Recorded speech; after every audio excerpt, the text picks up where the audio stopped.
And good Sunday evening. My name is Howie Silbiger. Welcome to the Howie Silbiger Show right here on the True Talk Radio Network. The number to call is 1-877-669-1292. That's 1-877-669-1292. Love to talk to you. Hope you take the time to call in. It'd be so nice to hear from you. So nice to talk to you on this beautiful Sunday evening. In a couple of seconds, my friend and colleague Sheldon Eric Freed will be joining us in this. I think it's the third or fourth week of house arrest. We are back in house arrest.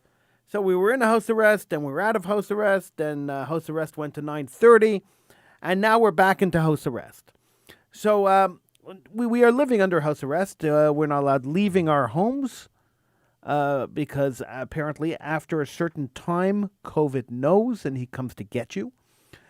So we are living under house arrest for crimes that we did not commit. I didn't commit a crime, yet I can't go out. Sheldon for sure didn't commit a crime, yet he is stuck in his house too. And thousands of other people, millions of people, are stuck in their homes without committing a crime.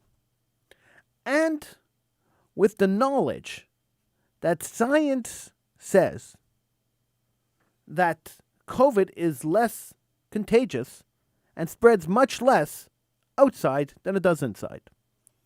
So, instead of allowing me to go out on a beautiful spring evening, to take a stroll, hang out in a park, be outside where it's safer, the government is forcing me to stay inside where my chances of catching COVID are much higher than they are if I'm outside. Figure that out. Logic doesn't work for me. Now, I've had the first vaccine, which makes me about 86% immune to catching COVID. Now, I know the scare tactics. I know the scaremongering that's been going on, where they're telling us that even if you have the vaccine, you can still spread it. Even if you have the vaccine, you can still catch it. Well, if that's true, then what the heck was the point in getting the vaccine? Why am I vaccinated? Why did I run out and make an appointment and go running to get a vaccination? The vaccination was supposed to bring us back to some kind of normalcy. So on one hand, they're telling me that you must wear a mask, you must continue to continue with these crazy arbitrary rules that we made for COVID. Wear a mask, stay 500 feet away from somebody, and wash your hands. Pretty much a good idea anyway to wash your hands. Even after you get a vaccine. But wait. But I got the vaccine. So shouldn't that build up antibodies in my body, which allows me not to follow these regulations, these arbitrary regulations, which have very little science behind them anyway? Shouldn't I be able to go back to regular life after being vaccinated? One would think. But then they're giving a contrary message. So the message itself is muddled, it's mixed up, and it's contrary. So the first thing they tell me is, you got the vaccine, you're still not safe. You're always in danger. Danger, red alert, danger, danger, danger. And then they tell me in the same breath that, hey, life will go back to normal when most of the population gets the vaccine. So which is it? Is it I'm in danger because I got vaccinated and I'm still in danger because the vaccine didn't mean anything? Or is it that the more people that get vaccinated, the more life will go back to normal? Why, if I haven't been vaccinated, I have, but why if I wasn't vaccinated, why would I be rushing out to get vaccinated if I know that nothing's going to change? I'm still going to be locked down. I'm still going to be under house arrest after a certain period, after a certain time at night. And I'm still going to have to wear a mask and still have to stay away from people and still can't go back to hugging and kissing and being part of my friends and family. Doesn't make sense. It's illogical. Let's go to the phones. Hi, who's this? It's Jean. Hey, Jean, how are you? Good, and you? I am good. I want to make a comment because yes, I do believe that everybody is panicking over this 8 o'clock curfew crap. It's not just us; it's also the people who work in the stores. Yeah, what's the point? What's the point behind an 8 o'clock curfew? I don't know what the point is. The point is I was at Loblaws today with my husband, and we saw a friend of ours who works there, and she's getting yelled at by customers because they won't wear their mask, they won't wash their hands, they won't social distance, and she says there's nothing I can do. I'm in the same boat as everybody else. Right. And so I was talking to a friend of mine who owns a day penner around the corner. He says I have to be out of here by 7:30, or else I'm going to get a ticket for being late on the road. It's insane. It's absolutely insane. I think it's asinine. I think it's better if we had everything at 9:30. I think it'd be better if we don't have a curfew at all. Yeah, I mean, even in Ontario, they don't have a curfew. No, but they're in full lockdown. They have to be at home. They have a stay-at-home order. Yeah, but the thing is that they weren't for a very long time. Right. Now that they're reaping the benefits of not having the lockdown and not having a curfew, they're in worse shape than we are. That's probably true. You're right. But I don't know if the lockdown helped or if it's just the fact that more Quebecers have been vaccinated than Ontarians.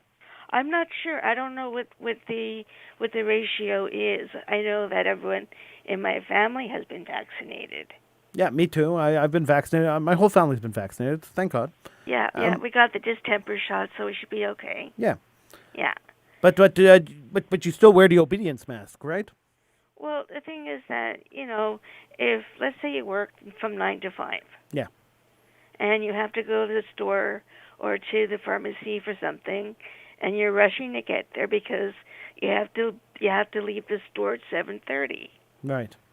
And if there's a lineup at the back of the pharmacy to get your meds, or at the front of the pharmacy to pay for whatever, it's not your fault. No, absolutely not. It's the fact. But it's a huge fine if you get caught.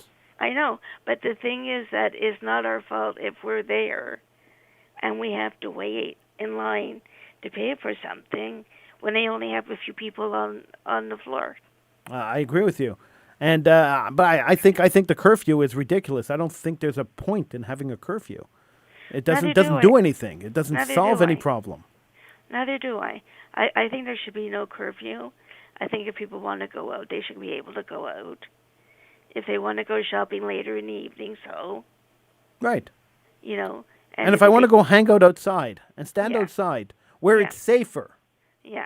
Then I should have the right to do that. Right. Or if you just want to go for a walk, or right. If you just want to. Tell me it makes any sense that I could take my dog for a walk, but I can't go walking with a friend. No, that's so stupid. It's silly. It's very silly. Yeah. So I really feel that this is the wrong way to go. If it was at 9:30, I wouldn't have a problem with it. Gene, thank you so much for calling. Appreciate it. You're welcome. Bye. Bye. 1-877-669-1292. Let's bring Sheldon in and get Sheldon to weigh in on this. Hey, Sheldon. Hey, how you doing, buddy? How's it going? I am good. How are you? Not too bad. I agree with Gene, and I agree with you that why the curfew has never done anything. I was never for the curfew. I was always against the curfew, and now the days are getting longer. The weather's getting better. People want to go out after supper. And if people are working, they'd like to be able to go and shop for groceries. And then even when the 9:30 curfew came about, I wasn't happy about it either, because, I mean, let's face it. Like you said, you're not going to get, outside is very, very safe unless you come across 20 or 30 people sneezing and coughing in a very close distance. But, yeah, the odds of that happening, Sheldon, are none. Places you go into the park, you see other people, you avoid them, you stand a 2-meter distance. Like, exactly. But I'm just saying, I've walked many times with my significant other in parks and in other parts. We weren't worried. I mean, we wore masks anyway, just to be absolutely sure. And you know what? This was the same government that wanted herd immunity before most people did get the vaccine for COVID-19, at least the first dose. And to also answer about the situation in Ontario and Quebec, Quebec actually took the advice of Israel and other parts of Europe, whereby that they wanted to get as many people vaccinated for the first vaccine, and then they'll worry about the second vaccine. But they wanted to get at least a good portion of the population inoculated for the first vaccine. And Ontario decided They wanted to do the first, and then after a few weeks or 3 weeks or whatever it was, then they were going to get the second vaccine. And at one point, I also thought that was a good idea, but the problem was there wasn't enough vaccines to go around. Well, whose fault is that, Sheldon? Whose fault is that? That there's not enough vaccines to go around. That? Yeah. Well, I mean, obviously, it's funny that the Americans have enough vaccine to go around. Israel had enough vaccine to go around. All the other countries, we're like 37th country in the world when it comes to vaccinations. Let's face it. So whose fault is that? Really, Israel is it. Well, I'm just saying. Yeah, whose fault is it? Is right, because Israel is a brilliant country, and they're so far ahead on everything, on cutting edge technology, medical technology. Israel is so far ahead. They are. You're right. Way further ahead than the majority of the countries, if not all the countries in the world. So Israel was using its head, and they got, and as you can see, that now the majority of the population are now starting to be able to go out, and they're starting to have a normal life. The United States, Biden was very aggressive. One of the first executive orders that Joe Biden. Well, I would go back. Wait, I'd stop. I'd go back to Donald Trump, who was very aggressive in having these vaccines produced and setting up the entire distribution network. Joe Biden walked into a situation that was already set up. Okay, but so whatever it was, they were very aggressive, and the United States has a tremendous advantage that Canada doesn't, Howie. Many of the vaccination companies, the pharmaceutical companies, are in the United States, and if you take a look at Moderna, they were able to have their own manufacturing plant in the United States, in Michigan. Okay, so we spoke about this a couple of weeks ago, where Pfizer had a chance to have a plant here in Montreal producing the vaccine for Canada, and the Canadian government didn't want to invest in it. Remember, we covered that story maybe a month ago. Yeah, but they would have to retool, and the problem is... So... They'd have to retool. Well, the thing was they didn't set up a manufacturing place yet. No, the thing is that the Canadian government refused to give them the contract. Howie, I've said it before. The Canadian government refused to give them the contract and instead gave the money to China. That's what happened, and contracted a company in China to produce the thing for us. And also, the Canadian governments for many, many, many, many years have decided to rely on other countries to get things. And I was always a big staunch for Canadian independence, whereby let's do things here. We have the capabilities, we have the technology. Why can we not make vaccines in our own country? We can. They just don't want to pay for it. For years. I've said this for years. Canada has always been dependent on other countries, notably the United States, which is our best trading partner in the world. Yeah. The world's most undefended border, and we relied on the United States. Now enter COVID-19, and now it's every country for themselves. And I understand that because they want to get their own citizens. But I get that, and I agree with that. But the thing is, it leaves countries that depend on other countries far back. So you're saying whose fault it is, Howie? Yeah, whose fault is it? The answer is very obvious. It's the Canadian government's fault.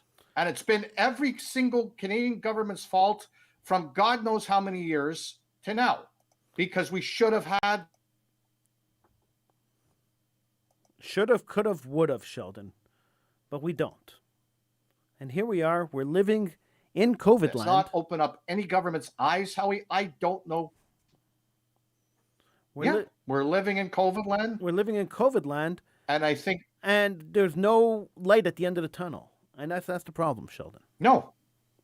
Exactly. And the thing is, I've been a very staunch person of...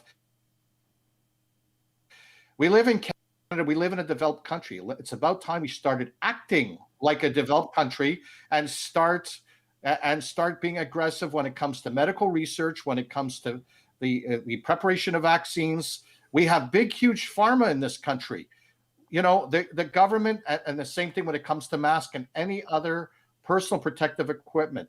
Why the heck in God's name do we have to depend, of all countries, China? Now, China has been such a thorn in the side for holding these two businessmen captive And why are we still doing business for a country that, first of all, doesn't never believed in human rights, has believed in torture, that you're guilty first before you're innocent? And why are we giving money to China? Like you said, the money that the Canadian government were to give to China should be here to develop stuff domestically. It's an amazing question. Stop giving monies to other. And when our government, when our prime minister is asked that question, Sheldon, our prime minister refuses to answer the question. Well, geez, I wonder why. Because he doesn't have an answer. Because you know what? He was caught with his foot in his mouth. But you know what? No matter if it's going to be Trudeau or the Conservatives or whoever's going to be in power in the next election, they have to step up and they have to start being very proactive, because this most likely is going to happen again. Furthermore, there's going to be boosters. Okay. Going to be boosters for COVID-19. Now, wake up, government. Let's manufacture the boosters here in Canada. Well, let's worry about getting everyone vaccinated before we give them boosters. You know, you got to get your second vaccine. Well, exactly. Second vaccine, and then we'll worry about boosters after. Yeah. But let's get everyone vaccinated. We have 35 million people that live in Canada, and America is vaccinating 2 million people a day.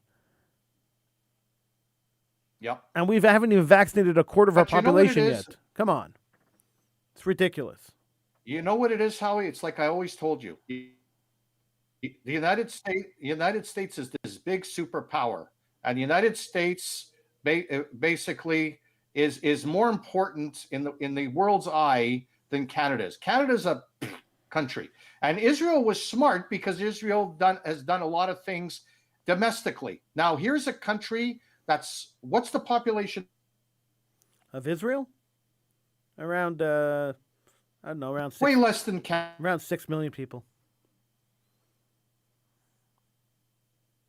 Okay, Sheldon seems to have. How come Israel's one of the top countries in the world that gets their people vaccinated? Sheldon, you're freezing up again. I don't know what's going on. I don't know why Sheldon keeps freezing. Yeah, I'm hearing. I didn't hear what. Well, that's Google for you. Yeah, I'm telling you. But what did you say the population of Israel was? Approximately 6 million. Okay. 6 million people. We have 35 million people in this country. The United States has like 300 or 400 million people in their country. The United States has always been the big fish, and Canada's been the small fish. Israel was smart to do things domestically, so Israel didn't have to count on anybody else, and that's why Israel's so far ahead. Canada could do the same thing, but this prime minister and previous governments have to put to essential stuff like medicine, pharmaceuticals, personal protective equipment. They have to buckle up, and they have to pony down, and they have to put in the money and the resources necessary for us to become more self-sufficient. So if God forbid this happens again, we don't have to worry about Europe. We don't have to worry about quotas, because that's the most dangerous thing in the world.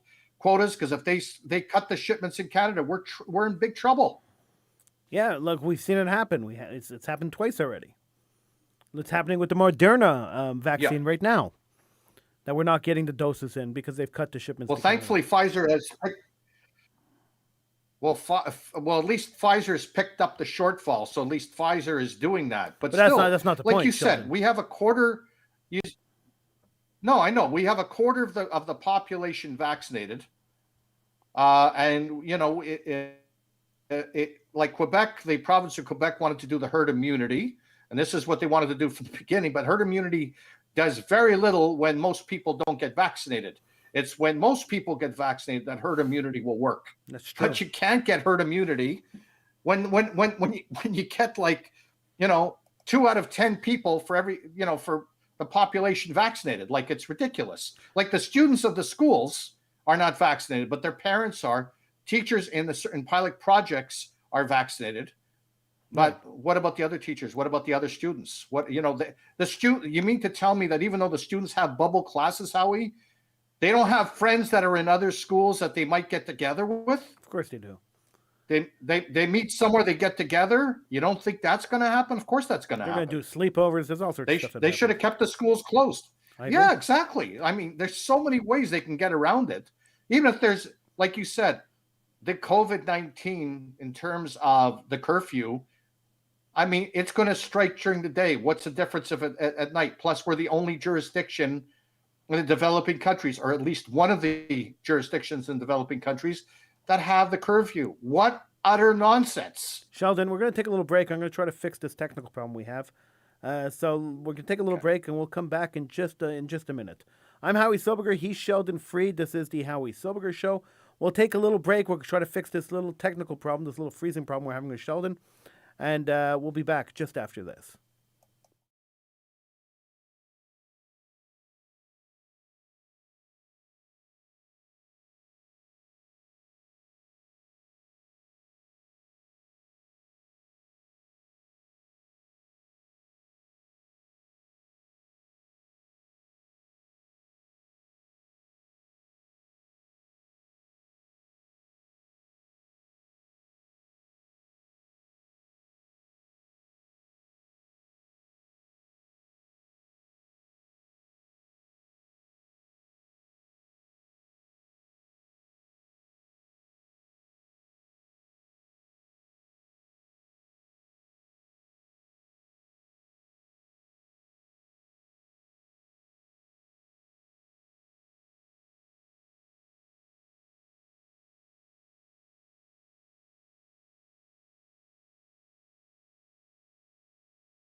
And welcome back to the Howie Silbiger Show right here on the True Talk Radio Network. I think we might have resolved Sheldon's freezing problem. It was a Google problem, really. It's not Sheldon's problem.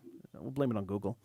We'll definitely blame it on Google. and Sheldon is back. Hopefully he won't freeze anymore.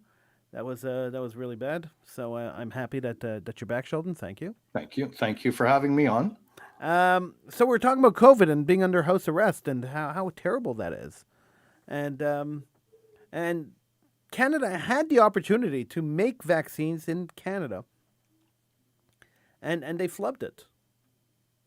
I think this could even be, Howie, an election issue, and this could really oust Trudeau out of power. But again, we have to see what the Conservatives are going to wind up doing, and this is going to be a really interesting thing because also, as mentioned before, what's not to prevent from something like this happening again? Well, it definitely will happen again. That's for sure. We have to be prepared, and we have to be very proactive. The government, Howie, has to be, no matter who's going to be in power, because this has no party issue. Whoever is going to be the prime minister, liberal or conservative, has to be on the forefront and has to say, okay, we're gonna ante up a lot, and we want to be more. We want to be more independent. We want to do things ourselves. We don't want to start relying on other countries. And like we were saying, Israel is 6 million people population. How could a country of 6 million people be able to inoculate most of the population? And most of their citizens are now able to go out, be able to do things. So, and like I said, reason also being is Israel is an extremely intelligent country in all aspects. Medical science, technology, everything in terms of what Israel is all about. That's why they're the front runners on everything, and especially on medicine, especially on science. United States, like I said, they're like the bully. They're the big wheels, and Canada is like left. Like you said, what was it, 37th or something? I forgot what you said. Yeah, it's 37th in the world. Yeah, 37th in the world. We should be within the top 5 of the world. We should be in the top 2 of the world, really. Yeah, because I know Israel is going to be the top in the United States. So let's say, all right, it's the top 3. Yeah, the top 3 for sure. So this is so. If I was in the conservative, if I was the conservative leader right now, I would say, you know what, we have to. We're going to start putting money in. We're going to put all the resources in manufacturing personal protective equipment, or PPE, as well as all vaccines, antitoxins, everything necessary for people that if, God forbid, a virus like this is going to spread again, we will be ready, and we will be ready with bells on. That's what we have to do. So again, I don't care which government is going to be in power, but that's one of the top things that I would be looking for in the next election campaign is manufacturing in Canada first. So Trump would say, let's put America first, or Biden is saying American first, and Obama. How about us putting Canada first instead of putting Canada last? And we always do put Canada last, and that's the problem. Yeah. We're always the last people. That has to change. That has to Our government change. Doesn't look out for us at all. No. And this has to change. This has to completely change, because if for any reason there's a quota or something like that, we're talking about people's lives in the balance. We can't afford to have people's lives in the balance. We have to know that hospitals will be stocked with these vaccines, all necessary boosters in place for in the future. And as soon as something like this comes up, research to be done in Canada, to be distributed, to be manufactured, distributed, and be taken care of without the risk of having quotas imposed upon Canada. We have to stop this. 1-877-669-1292 is the number to call. You can get in on the conversation. I'm Howie Silbiger. He's Sheldon Eric Freed, and we're actually upset. We're pissed, and for good reason. I mean, let's put it this way: to have a curfew. I mean, there are countries in the world that had curfews. For military causes.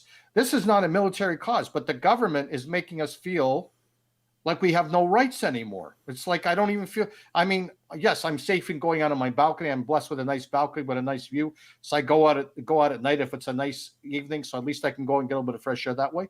But what happens if I want to go to a park or I want to take a nice walk on a leisurely evening? On the weather's getting nicer, the sun is setting later. I mean, come on, it's bad enough we have 6 months of winter in this neck of the woods.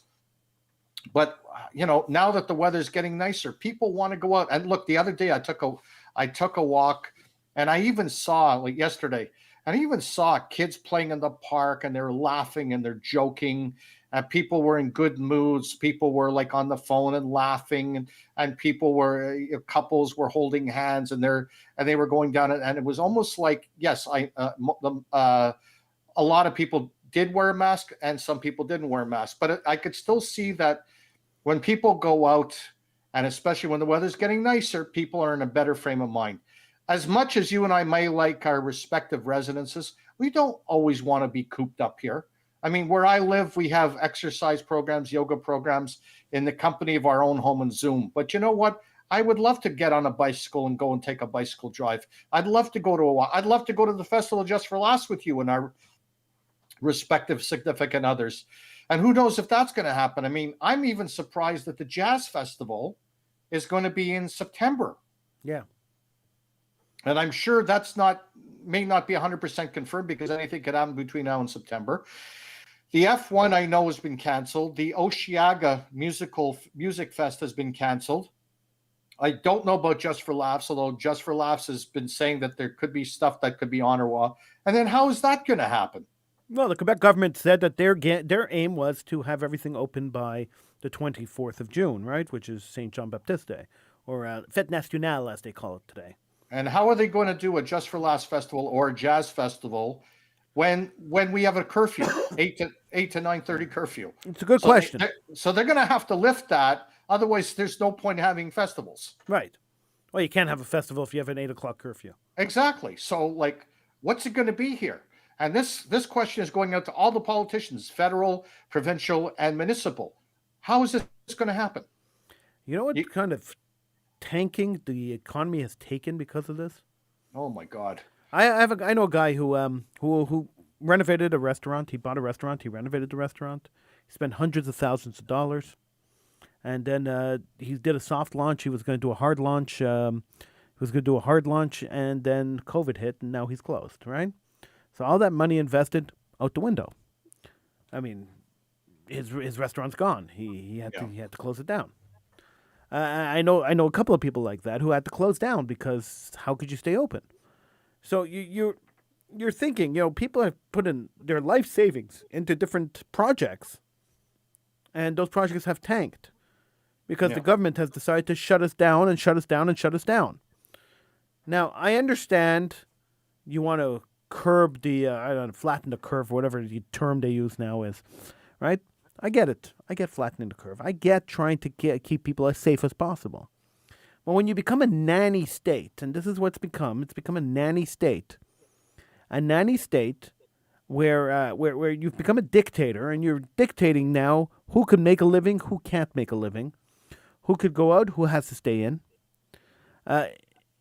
It gets to a point where, as a human being living in the state, and I once thought this was a free country, living in a country that I once thought was free, I realize I'm living under a dictatorship. And it's not a good feeling to know that your government has become a dictatorship. That's exactly it. First of all, it's the language. Now it's the COVID. Like I said, look, forget about the language. You have the language, you have the COVID, then you have the secularism law. The secularism law, which means I can't get a job in a school board. I mean, because I wear a piece of cloth on my head. It's ridiculous. It's preposterous. It's preposterous. So this is a nanny state. It's been a nanny state for many, many years until in the mid 70s, and it's only getting worse. And now with COVID, it's even worse. Now Ontario has its, and it shows that even with the curfew, hasn't done a darn thing. The only reason things went down last summer was a lot because there were no schools in the summertime. And then when schools came back, and I even said it on this show, and I said it on many other shows, I said it on Facebook, He said, you have that many people in with the schools, and at that time, nobody was vaccinated. It was opening up a Pandora's box to HE double hockey sticks. This was not going to work. I said it before, and then things started going up and up and up. Then after the March break, after Christmas, and after Hanukkah, this is what's happening. Close the darn schools. Once everybody, or at least 3/4 of the people in the schools, students, teachers, support staff, administration, once they get it, then open up the schools. You can't open up the schools, have kids within, even if it's in the same bubble, in the school board or in the school, if they see friends that are going to different schools, you're already going outside the bubble. So what is that teaching you? It's showing you nothing. Sheldon, it doesn't even make sense. Nothing. None never makes sense. None of this makes sense anyway. And a lot of parents were using this. I don't know if you've seen this. Have you seen pictures from the airport lately? I've seen pictures in Pearson and even our own airport here. You take a look at the airport, and you see people lining up to get their tickets or to board the plane, and they're standing 6 feet apart from each other, right? Mm-hmm. And then they get on the plane and they're sitting on top of each other. So what is the point of standing 6 feet apart in the airport if you're just going to pack them in like sardines in the airplane? It doesn't make sense. It's not logical. And people will follow the rules, and people will obey the rules if it makes any sense. If it's logical and you have a logical reason on why you want to do things, people will follow it.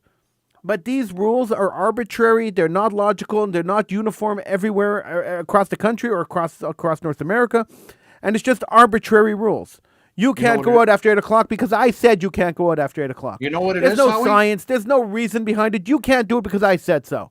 You know what? Who the hell are you to tell me I can't go out after 8 o'clock? The government simply doesn't trust us, period. It has nothing to do with the government trusting us. The government likes the power. They like having their thumb on their population. We're telling you to do this, so you better darn well do it. And that is the problem. That's called a dictatorship. That's how dictators work. Yep, exactly. And the thing is that... So if I own a small store and it's not essential, whatever that means, I own a small store that's not essential. The government says, and the premier gets up tomorrow and says, hey, now we're closing up this industry so that you can't shop in these non-essential stores anymore. Now you're not essential anymore, so you get to go out of business. Oh, thank you, Mr. Government. Not only do I get to go out of business, but now it's tax season. I got to pay you taxes too. So I got to pay you and thank you for putting me out of business. Thank you very much. Exactly. And here was a thing too, which I didn't understand. Why did the government open up the gyms?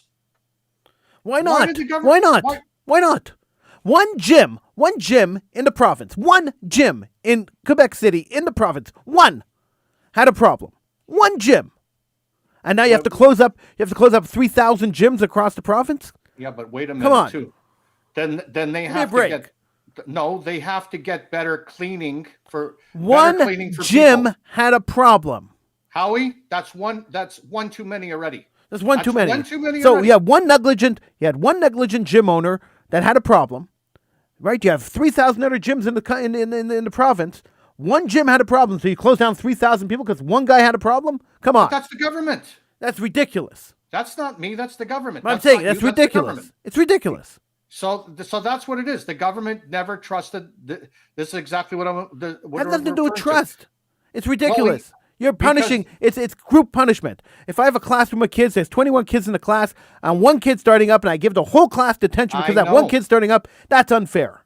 Exactly, and that's because the actions of a few. That's why everybody gets punished for the actions of a few. That's not fair. It's not right. I never said it was fair, did I? I never said, like, when you punish, if you have, like you said, like if you have 20 people in the class, one person acts up, you punish the whole class, and the other 19 people are going to say, what the heck did I do? Yeah, exactly. What did I do to get punished? So this is the same thing with this government. So the government is punishing us with a curfew. The government is punishing us for closing down hairdressers, for closing gyms, but the government doesn't want to close the schools. And yet, where are most of the infections, Howie? In the schools. Thank you. That's exactly. So where are the priorities here for the government? Because why? The parents were putting pressure on them because in many cases, I'm not saying every single parent, so I'm making this real crystal clear. So if anybody's going to start shouting at me, listen to what I got to say first. okay? For the actions of a few parents that use the school for a babysitting service, and they're the ones that are bitching. Well, let them pay for a babysitter. Well, thank you. Thank you very much. This is what I've been trying to say from the beginning. I'm glad that you agree with me. This is exactly because you're a teacher, my significant other's a teacher, my cousin's a teacher. There's a lot of people I know that are teachers, and they were like guinea pigs in the first place because the government is saying about the mental well-being of the children. I understand that. At the same time, when a child gets COVID, when the parents get COVID, and God forbid they are so sick in a hospital or even worse, dead, then I guess the mental well-being could wait, because at least the mental well-being, the students could get help. The people could get help for mental issues. What about the mental well-being? What about the mental well-being of the teachers, Sheldon?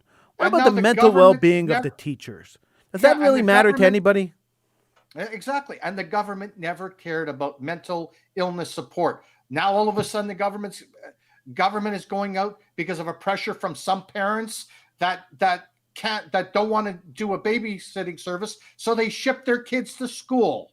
Yes, they consider the teachers and the administrative support staff guinea pigs. Is that right? Of course not. I've said it before on the show. You could play back the tapes of how many times I said in the show.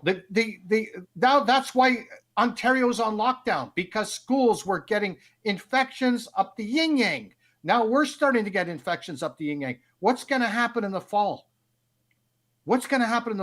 Because you and I both know that 50 to 60% of the people are not going to receive the vaccination yet, or at least not the second. So there's still going to be a lot of people that are susceptible to this virus. Yeah.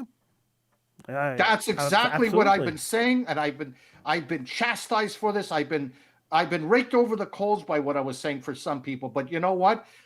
The data and the statistics don't lie. Schools have been shut down for weeks, if not days, because people brought in infections from however they brought in the infections. Some knowingly, some unknowingly. Some people didn't even realize they had the virus, but next thing you know, classes were infected, schools were shut down for weeks. So it shows that, and everybody's admitting, even the government, is the fact that the schools cannot put the students 2 meters apart, whether or not they are in the same bubble class or not. It doesn't work. It's impossible. It doesn't work. I'm telling you, it's impossible. That's what it is. For you and I to want to go to walk in the park, like you said, if we're outside, what are the chances of us getting it? A lot less. Insignificant, really. Yeah, insignificant. But the schools and you're indoors, and in the winter when you got 6 months, the windows have to be shut down. There's the lack of ventilation, proper ventilation in the schools or whatever. It's very easy to transmit COVID-19 throughout the schools. The buildings are old. There are asbestos problems. They got a whole bunch of crap in the schools. And on top of everything else, like you said, you're going to be indoors with students that are like practically next, like the chair next to me. What do you think's going to happen? And this is what I've been saying all along. You can't go and play with people's lives. And that's exactly what these governments have done. That's exactly what the provincial governments have done, and these premiers, and now they're paying the price. We're paying the price, Sheldon. They're not paying. Yeah, we're paying the price. This is exactly why we have this problem. You know, the Premier of Quebec and all the politicians get their salaries every week. I don't, right? Yeah. So there you go. You don't go to school, you don't get paid. I don't get paid. If you get sick, you don't. Well, maybe you get sick days, but even that. And there's a whole big thing too to put pressure on politicians to have sick days in companies, because people are going to work knowing that they have the virus. Because if they stay home, they don't get paid, and they won't be able to put food on a table for them and their families. Yep. Sad. And this is what's going on now. It's a very sad thing. And whoever's going to be in power again, that's something they're going to have to consider. Because people that have put themselves on a line, people that work in grocery stores, the essential places, the teachers like yourself that are in the front line, the hospital workers, the police, the fire, the ambulance, everybody that has direct contact with the population, the front line, What do you? I mean, they're using everybody like guinea pigs, and it's disgusting. I'm appalled. I'm disgusted, and I frankly have had it. And I'm just as angry as you are with this whole nanny state. I am sick and tired of politicians that just don't care for their population. And again, I don't care which party's in power. It doesn't make a difference. I've always said, if a party does something right, if a politician does something right, I'll be the first one to say, I am glad. Congratulations. Good for you. And when it comes to the health and welfare of the people, I am thoroughly disgusted on this government and the provincial government. And I'm just thoroughly, I've had it up to here with the government. I've had it up to here with the curfew that my mother that goes to my brother and sister-in-law for supper. They're in the family bubble. They want her over every Friday night for supper, so my mother doesn't have to stay by herself for Shabbat supper. Right. They pick her up at 5:30. They bring her over to the house. They pop whatever it is in the oven. They cook it. They have to bring her home and race to bring her home before the curfew at 8:00. And my mother was saying so to me in this telephone conversation earlier today. Everybody had to look at their watch. They couldn't even enjoy the supper because everybody had to look at their watch because she had to get back home. And my brother and sister-in-law that drove her, they have to get back to their place. Before 8:00. Before 8:00. Yeah. For no reason. For no reason. Exactly. So I am thoroughly, pardon the expression, pissed off. And, because I feel for my mother because my mother lives by herself. I live by myself. I'm within the family bubble of my significant other and her son. And there were times I had to sleep over at their place because they live on the West Island and I couldn't get back in time. Right. Or she had to sleep over here because she couldn't get back to the West Island on time. I mean, this is like cat and mouse. This is preposterous. And it's time for it to end. It's really time for it to end.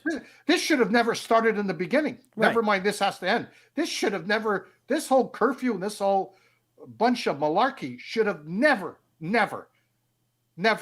started. Like, I can't believe, and all the parties are for the same thing with the curfew. Well, the premier should be more clear. I can tell you how the premier could be more clear. Take off the damn curfew and allow us to go and have a bit of a life. I'm not saying for people to gather in big, large gatherings for people to get sick, but I'm saying, like you just said very, very eloquently earlier, you want to go for a walk in the park. You want to take a walk. You want to sit on a park bench. You want to just get some fresh air. How come we can't do it? The weather outside is beautiful. It's getting better. The days are getting longer. And here the sun sets at like 8:30, 9:00 at night, and you're sitting on the balcony because you can't go out. I mean, this is ridiculous. It's quite stupid. Yeah. And we are grown people. Last time I had a curfew, I was a teenager. Exactly. I haven't been a teenager in a very long time. Exactly. Yeah. But honestly, it's like we're all teenagers and the government's our parents. Yeah. It's crazy. Yeah. Sheldon, we're going to change the topic a little bit. Okay. So tonight is the night where all the rich people in Tinseltown get together to slap each other on the back and congratulate each other for the great job that they're doing.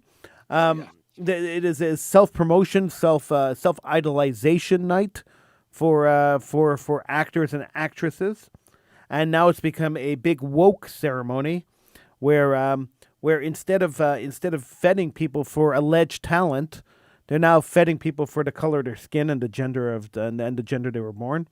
Mm-hmm. Why do these things still exist? Why does anybody pay attention to this? I'm just watching it years ago. I'm just mentioning it now because it kind of bothers me that people take this stuff seriously and actually pay attention to this garbage. Why do people even pay attention to this? Well, I don't know because this has been going on for how many years in terms of when there were awards given out. At one point, there was a lot of complaints that certain movies with prominent black actors or directors didn't get the nod. Then at one point, I think one year they decided to do a reverse discrimination thing. And you know what? I think it should be on raw talent and talent alone, period. And I'm tired of this political correctness crap. Pardon me. And I'm tired of the political correctness crap. And you know what? I'm tired of these award shows because really it's right away. A film wins an Oscar, and right away people will flock to it because the fact that they were nominated for Oscars, or they won the majority of the Oscars and everything. And it's so artificial. I mean, let's face it, Hollywood movies, Howie. I mean, let's face it. You see some other movies in Europe and other more independent movies. It is really raw honesty. It is raw passion. A lot of the stuff in Hollywood is so made up, and they could say be based on a true story. But again, I agree with you. Why do these awards even exist? I've stopped watching it years ago. I just lost total interest. Besides, I don't remember the last time I saw the most recent movies. I haven't gone to a theater because of, go back to COVID. But even when I went to theaters before COVID, there was never anything do that much before. There was never anything I wanted to see. Yeah, I used to many years ago, but I just stopped with and also with the cost of going to movies and all this other stuff. And I said, you know what, I'll see stuff on Netflix, but do I really want to see an Oscar nomination? Who the heck cares? I've stopped watching it. Even if we weren't on Sunday, I wouldn't watch it. I would watch, other videos. I don't need that kind of stuff. Have you watched any television lately? Just the older shows that I used to watch. I mean, I don't have cable, so Okay. You're lucky. But You're very and lucky. The thing is, a lot of people were saying, you know what, Sheldon, you're not missing much. So I'm watching like old videos, either comedy videos or drama, old TV series on like Paramount Plus and other stuff on Netflix and whatever the case is. And, it's fine. I mean, do I want to start paying for cable services and half this stuff is crap? Not half, Sheldon. 90%. More than half, for sure. Yeah, 95% or 90% stuff is crap. So since they got back into production after the COVID break, majority of shows have gone one of two ways. So either they've gone full COVID, where they depict like hospital shows depicting people dying of COVID and how terrible it is for hospital workers, and how we have to like raise our hands and get on our knees and kiss their feet because they're doing their jobs. So that's one way that shows have gone, and the other way shows have gone is Black Lives Matter. So it's one or the other, right? Depending what you're watching, it's one or the other. So it's either all white men, all white people, and all straight people are evil, and all black people across the United States are being oppressed, and cops are bad, or it's let's look at our historical oppression of the black people and let's rip down the structure and rebuild it. Or it's everybody's dying of COVID. Beware, beware! Run down the street with your hands over your head, screaming, yelling, and flaying because COVID is coming to get you. So these are the two options you have. Now, choosing the two options, right? One is worse than the other. Seriously, yeah, exactly. One is seriously worse than the other because they're both predicated on a lie, and when you predicate your shows on a lie, and you predicate your shows on politics rather than on political theory rather than on reality, this is the problem that you have. So COVID, the shows that are showing the deaths of COVID, it's mostly politics and them trying to convince you that government regulations are good. You have to follow all the government regulations. It's basically government propaganda. That hey, we're giving you a curfew. We're doing this for your better good, and look what happens if you don't follow. You'll be just like this guy in this hospital show that's lying there on a ventilator and gasping for breath while his wife is on an iPad and crying. Come on, okay. You know what I could also see too. I could also see too. Here's a third thing. The George Floyd incident. Guarantee that's going to be made a Hollywood picture. Black Lives Matter. The trial of Black Lives Matter. So Derek Chauvin and the whole thing. There's a movie out there that's gonna hit the airwaves. So somebody pointed out to me a show called New Amsterdam. I had really no interest in watching the show. It's one of those like bleeding heart liberal shows where we have a guy running around the hospital. He's the new medical director of the hospital, and he wants to save the world. And so he violates all the rules of the trade so he could save the world. I mean, one of those idiotic shows. And somebody told me you have to watch these 2 episodes. There's 2-episode arc that you have to watch. So I recorded it because I said, somebody tells me I have to watch something. I usually watch it so I could comment on it. I can't comment on stuff I don't see. So I recorded these couple of episodes. Sheldon? You must have had a good laugh. Okay, so let me just explain to you how this happened, what went on here, right? Okay. So in the first episode, a black surgeon is talking to this medical director who's, I guess, supposed to be Jesus or something. I don't know, right? He's talking to this medical director, and the medical director says to him, "Are you you're not getting paid as much as white doctors?" He says, "No, historically, black doctors in this hospital get paid 20% lower than white doctors." And he says, "Oh, that's an injustice that we have to fix immediately." Okay? And so he makes a declaration that he's going to fix systemic racism in the hospital. And then they have like a 1980s type montage where they show him going around the hospital, ripping down pictures of white people off the walls and throwing them in the garbage, and then painting Black Lives Matters in the main hallway. And then and you're watching this going, oh my gosh, could there be any more governmental propaganda than this, right? This is pure 100% propaganda. White people are bad, black people are good. At one point in the show, in one of the 2 episodes, the guy even got up and said, and went to his assistant or some other woman who worked in the hospital, I don't know what position she held, and went to her and said to her, listen, he says, I am part of the problem because I'm white and I'm your medical director, so I'm going to resign as medical director, and you're a black woman, you should take over the job. What? What? Oh my God! It's mind-boggling, really. And these are the shows that are acclaimed. These are the acclaimed shows, right? So these are going to be Emmy Award shows. Yeah. Yeah, and you see, that's another thing too. Movies for Oscars, and now the Emmys. It makes me not want to watch television. Yeah. Look, Black Lives Matters is a political organization, a radical Marxist political organization. All right? Now, that's fine. They have the right to be radical. They have the right to be Marxist. They have the right to be political. I have no issue with that at all. They have a right to express their opinion, and we have a right to listen or not to listen to their opinion. Like they have a right. I have a right to express my opinion. They have a right to listen to me or not to listen to me. I couldn't care less if they listened to me, and I'm sure they couldn't care less if I listened to them. Right? So but when mass media, and I would say television is mass media, so television shows and news and everything. When mass media takes on the political effort, they take on the political cause, and they start promoting a political cause. That's where we run into problems. Yeah. Entertainment is supposed to be entertainment. It's not supposed to be political. And so, but it's not new. It's really not new. I urge you and listeners to pick up Ben Shapiro. I know a lot of people hear Ben Shapiro. Oh my God, Ben Shapiro, he's crazy. No. Pick up Ben Shapiro's book called Hollywood Propaganda. He interviews the creators of classic television shows. So he interviews Norman Lear. He interviews the guys who created MASH. He interviews the guys who created Stanford and Sons. You know, he goes back and he interviews all these guys who were involved in the production of these shows. At least the ones that were still alive when he wrote the book.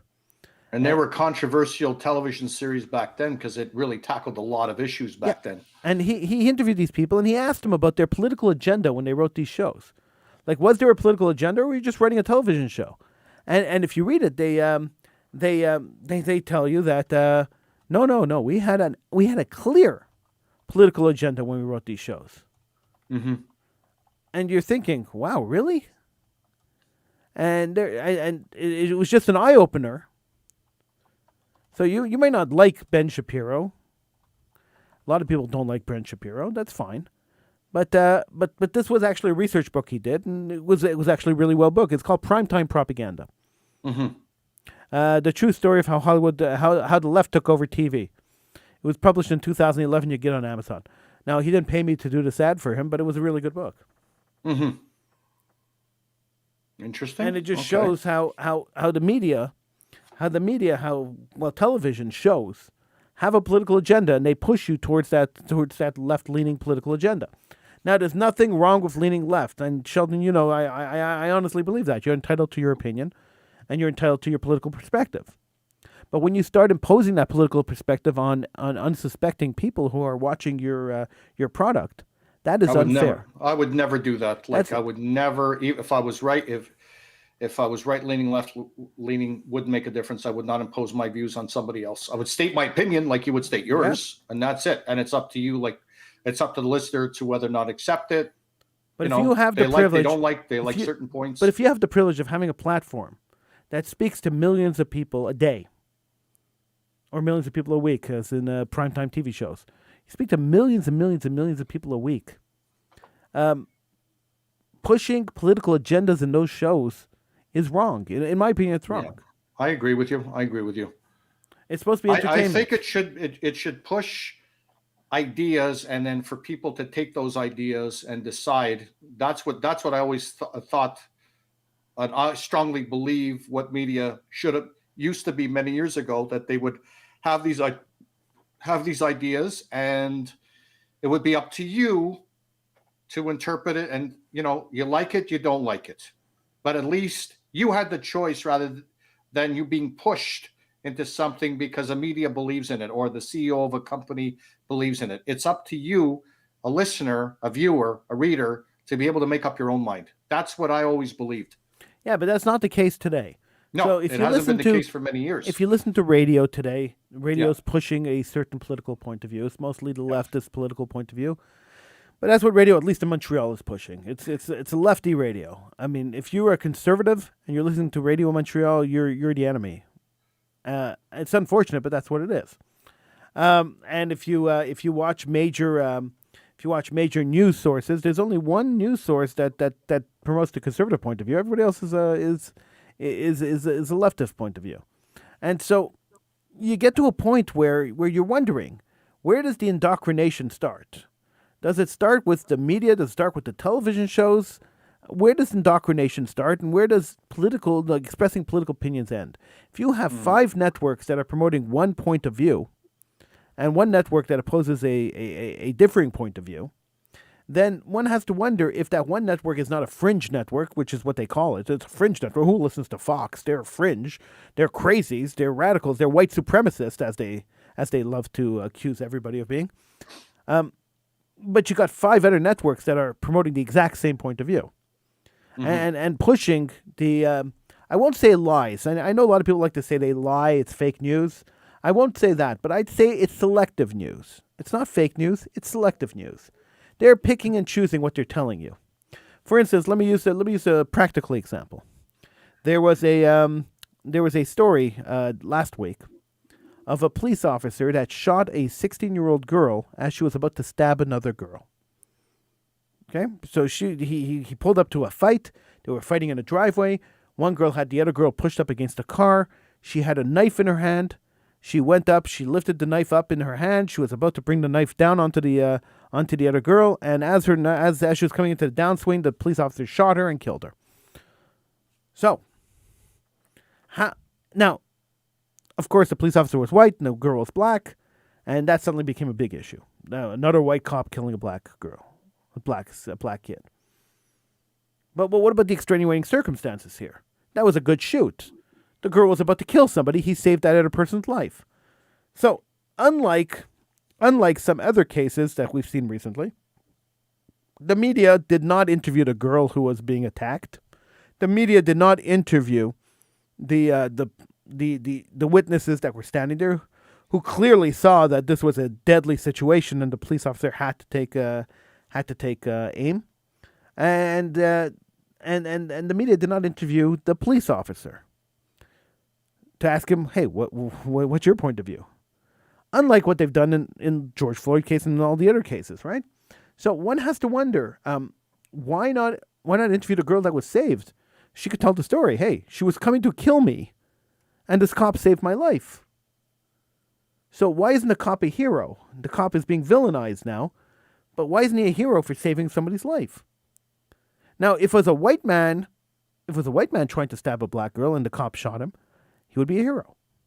So we've so racialized society. We've so politicized race in society and divided the society by race to such an extent that even when a police officer does the right thing, he's still the villain. It's a very sad commentary. There was another case 2 weeks ago or 3 weeks ago.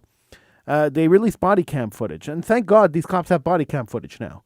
So they released the body cam footage, and you see how much BS the media is. So once you look at the body cam footage, you actually see that the media is not reporting the story. You take a look at the body cam footage, it's quite clear what happened. You listen to the audio, you watch with your eyes, and you listen with your ears, and it's quite clear what happens. But people don't do that. They listen to the media, and they listen to the interpretation of the media. Mm-hmm. So a couple of weeks ago, there was a 13-year-old boy. He was out in Chicago at 2 o'clock in the morning. The police got called. They have these automatic gunshot detectors on the street corners in Chicago. So if there's a couple of gunshots on the street, the automatic detectors detect the gunshots, and they notify the police that there were shots fired on that neighborhood. And then the police send cars out, and they go and they look around the neighborhood to see who's shooting and who died. Right? There's so many shootings in Chicago that unfortunately this is what they have to do. So the police arrived after getting one of these calls. The police arrived, and there were 2 people walking down the street. One was a 21-year-old man, and one was a 13-year-old boy. The 13-year-old boy was carrying a gun. The 21-year-old guy really wasn't. Right? He was walking. He had a gun on him, but he wasn't carrying. Wasn't in his hand. The police demanded that they both stop. They both started running. So the police got out of their car and started chasing them. They caught the 21-year-old guy just a few steps into an alley, and they tackled him and they handcuffed him. And the 13-year-old bolted down the alley. So the cop bolted after him. Remember, he was the one carrying the gun, the kid, right? He got to the end of the alley. It's a dark alley. The police are chasing him. Chase went on for about 45 seconds. It's a long chase when you think about it. 45 seconds to chase a suspect down the alley. And the kid got to a fence, and he pulled himself behind the fence, like half hiding behind the fence. And the cop came up, and the cop was yelling at him the whole time. Drop the gun, stop running, hands up. The whole time. I'm the police, stop, stop, stop. The kid gets to the fence, and he's half hiding behind the fence, and you see him throw the gun away behind the fence, and then he flips around really quick at the cop. Okay, now the last thing the cop saw this kid was a gun in his hand. And the kid flips around. What is the cop going to think immediately? Split-second decision here. What's he going to think? He's thinking the kid's turning around and going to shoot him because the kid had a gun in his hand. That was what I would think. Any rational person in that situation would think that this young boy would be turning around and shooting at him because the boy had a gun in his hand, and he was called, and the call that he was responding to was gunshots fired in the vicinity, right? The boy flipped around, and before he had a chance to put his hands up, his hands were halfway up, the cop shot him. Which was a legitimate shoot. There's no question it was a legitimate shoot. Then the police officer immediately put his gun away and started giving CPR and first aid to the boy, because that's what the police do. Trying to save the kid's life. Kid ended up dying. It's unfortunate, but at 2 o'clock in the morning, running around with a gun, that's the chance you're taking. So the kid ended up dying. The police officer was vilified in the media. He killed an unarmed black boy. First of all, the boy was Hispanic. He wasn't black. Second of all, he was a gang member, which they kind of conveniently left out. And third of all, he had a gun, which they left out. So, body cam footage was released. Chicago was great. They released the body cam footage immediately. And you can watch the whole thing, the whole incident as it plays out. Then they released video footage from a building that took the angle from the top. So you can watch it happening from the top.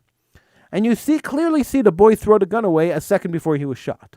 So up until 1 second before he was shot, the boy had a gun in his hand. Yet the police have been vilified. So we're at a point in society where not only are they vilifying the police and law and order and people who keep us protected, risk their lives to keep us protected, are they not only being vilified? Look, I'm not saying there are no bad cops, but not every cop is a bad cop.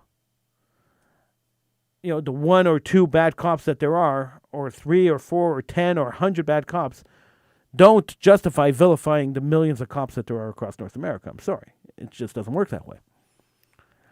So we're at a point where cops are being vilified. Not only that, but anything to do with the police is being vilified. So, police shows on television, procedurals, dramas are being canceled because they deal with the police. People are afraid to say that they're a police officer or wear a uniform. It is absolutely ridiculous. And then the city started defunding the police. They started taking money away from the police departments. New York City took $1 billion out of the NYPD. $1 billion out of their budget. So guess what happened in New York City after $1 billion went out of the budget for the police department? Crime rates increased. Tripled. Guess what happened in Minnesota? The crime rates increased so bad in Minnesota after George Floyd and they defunded the police that now they're refunding the police and trying to hire more police officers, but nobody wants to be a cop because they vilify cops and they feel that their lives are in danger. I know I wouldn't want to be a cop. I don't know about you. No, I wouldn't want to be a cop. I never wanted to be a cop, but I wouldn't want to be a cop today. That's for sure. Especially now, yeah, especially now. So tell me, this is not ridiculous. It's putting everybody in danger. It's putting society as we know it in danger, and the majority of normal people, because I mean it's a minority of crazy people that are pushing these policies. So the majority of normal people that exist in the world today are ignoring it and just allowing it to happen, Sheldon. Well, like you also said too, like when you were saying, when you were putting the example of, 20 people in the class behaved and one person misbehaves and you punish the whole class, it's the same thing as the police. Not everybody is a bad cop. Not every black person is a bad person. Not every white person is a bad person. Not every man is a bad person. Not every man, not every woman, but it's right away they focus on the negative, and right away, if it's a black person, this person is going to be doing a crime. If it's a Hispanic person, that person. So it's prejudice. It's people are trying to be politically correct. It doesn't work. We're in a very dangerous precedent right now. Both because I too admire the police for protecting us as society as a whole. They have I can't even imagine what their families must go through each and every day when a police is out on call. You never know if they're going to come back in a body bag or they're going to come back and have supper with the family. I can't imagine what it's like to be a police person. I know I did know a couple of policemen going back years ago, and I remember talking to them, and this was of course way before the George Floyd incident. This was when I was at CJD, and sometimes we'd have a couple of police guests coming in and they would be dressed up with the whole 9 yards. And I remember I was saying, what is it like for your family? Like, how is your family, what does your family think about you becoming a policeman? And the policeman said, every single day I come home and my wife hugs me and my kids hug me because they never know if I'm going to be coming back alive. Right. So there's a perfect answer right now. And there's the majority of the police are very good cops. They do their jobs. They have so many restrictions of what they can and cannot do. It's a life and death situation. You never know if somebody's carrying a gun. You never know if a person is brandishing a weapon. You don't know what to expect. And this is a dangerous, risky job. And it takes a select few to become a police, to be in that type of a job. And I can't imagine what it's like. I couldn't imagine what it was like to be a police then in the past. And I certainly cannot imagine what it's like to be a policeman now or policewoman now. Sheldon, we're all out of time. Okay. I want to thank you for joining me today. I appreciate it. Always a pleasure. I want to thank everybody for watching and listening, and I hope that you will join me again on Tuesday as I do Political Hitman at midnight, Tuesday and Wednesday. And we will be back. We will be back again next Sunday. I want to remind you, Sheldon's Inside the Vault. A new episode starts tomorrow, right here on True Talk Radio. So make sure you tune in at 7 p.m. tomorrow. Sheldon's show will be changing time slots sometime, maybe in the middle of the week. Check out the True Talk Radio Facebook page, and we will notify you when that happens. And of course, we're going to have a whole new schedule. We're going to have a Montreal block on True Talk Radio starting at I think 5 o'clock. I don't remember. I think it was 5 o'clock or 6 o'clock. A Montreal block that will run till midnight.